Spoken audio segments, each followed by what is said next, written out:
আজকে এই পবিত্র রমজান মাসের মধ্যে ইউরোপীয় বিএনপি নেতৃবৃন্দের আয়োজনে ঢাকায় আজকের এই আলোচনা সভার সম্মানিত সভাপতি, আমার শ্রদ্ধাভাজন নেতা,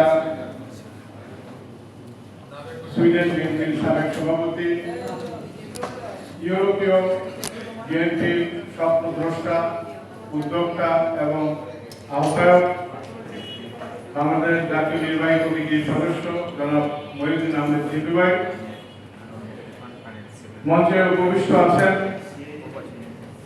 আমাদের বিএনপির কেন্দ্রীয় কমিটির যুগ্ম মহাসচিব জনাব অ্যাডভোকেট আব্দুল সালাম আজাদ ভাই,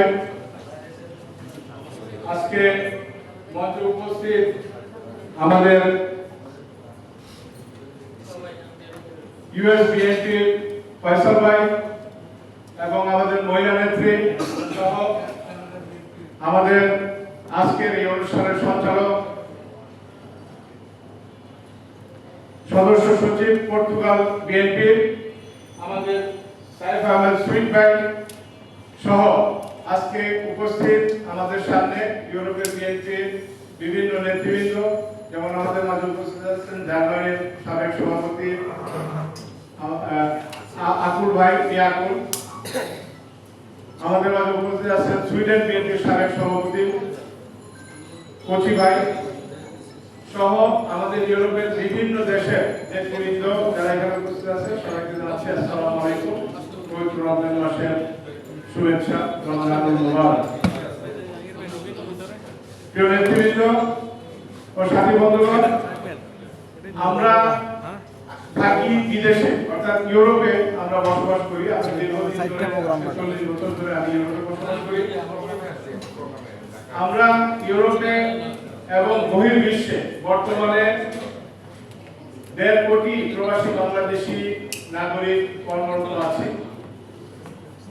আমরা সবাই জানি বাংলাদেশের সর্বস্তরে রাষ্ট্রীয়ভাবে স্বীকৃত যে প্রবাসীদের ঘাম ও শ্রমের অর্থে বাংলাদেশের অর্থনীতি আর সমৃদ্ধ।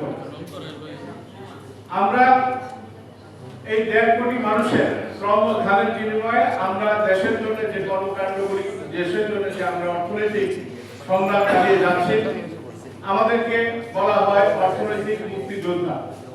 আমরা প্রবাসী রেমিটেন্স যোদ্ধা যারা, তারা বাংলাদেশের অর্থনৈতিক উন্নয়নে একটা বিশেষ ভূমিকা আমরা পালন করে আসি।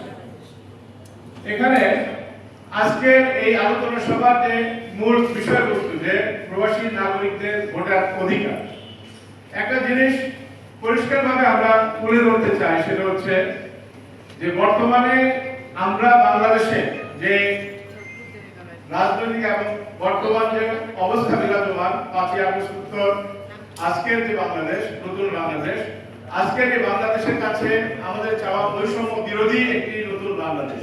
আমাদের